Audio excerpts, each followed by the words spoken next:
All right, we're here at the Expo Hall at the 4-H Fair, and we're taking photos of the champion and grand champions, etc. And we have the grand champion of the arts and crafts, Bree Bailey, and I want to quick back up here so you can see what she won for. That's very lovely. Okay, Bree, so just tell me, how long have you been in 4-H? 6 years. 6 years, okay. Have you been in there since you were earliest eligible, or? All right. Have you always done arts and crafts? No, this is only my second year doing it. This is only your second year doing it. Now, if you don't mind me asking, how did you do last year? Last year, I think I only got a blue. Okay, so from blue to grand champion. Now, a bit of a silly question. Did you try something different, or have you just been practicing painting, or kind of what do you attribute that to? Well, I have a whole other year of experience this year, so that helped out a lot, and I used harder techniques, but I did the same kind of painting and oil painting. Okay, now I don't know much about art. What kind of painting is this here? This is an oil painting on a plain canvas. Now you mentioned harder techniques. Explain that a little bit. Like last year I did more like simple stuff, like I did a mountain scene and it's kind of easier because you just do like the triangle and like simple things, but here I had to learn how to do the foliage. Zoom in there a little bit, okay.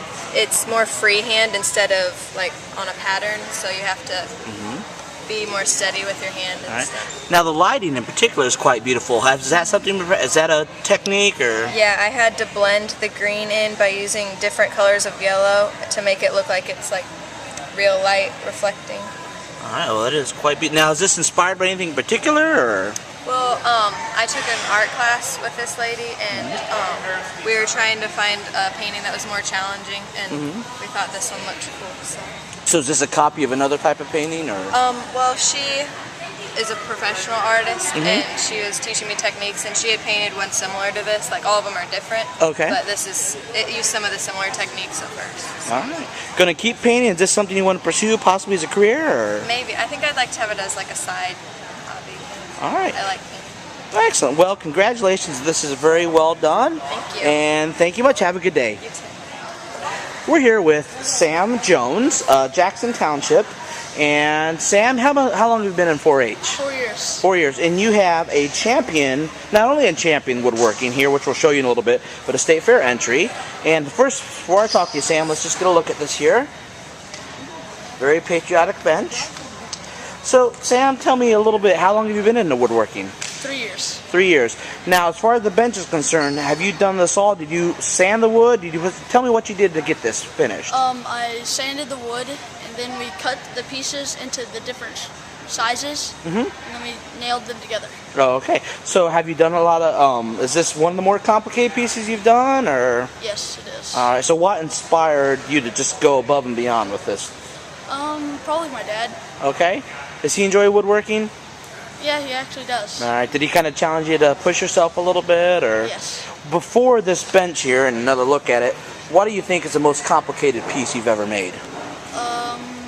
Probably my first year I made a cutting board, and I took little pieces of plywood and I cut it into the 4-H sign. Oh, that's a good idea.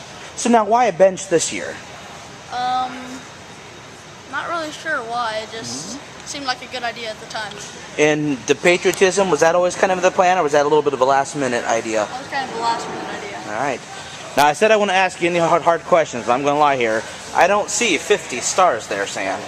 There wasn't enough room to fit 50 stars to make the flag look correct. Yeah, I'm kidding. Though I assume Indiana is one of those. Yes. Yeah. So, what's the plans next? Are you going to the state fair? I mean, you're going to put it somewhere or use it, or? My mom is going to put it inside and try to keep it as weatherproof as possible. Good idea. And I assume this is fully functional. Not that you want to sit on something that nice, but it is fully functional, I assume. Yes, it is. All right. Well, hey, Sam, congratulations on your state fair and champion entry, and thank you much. You're welcome.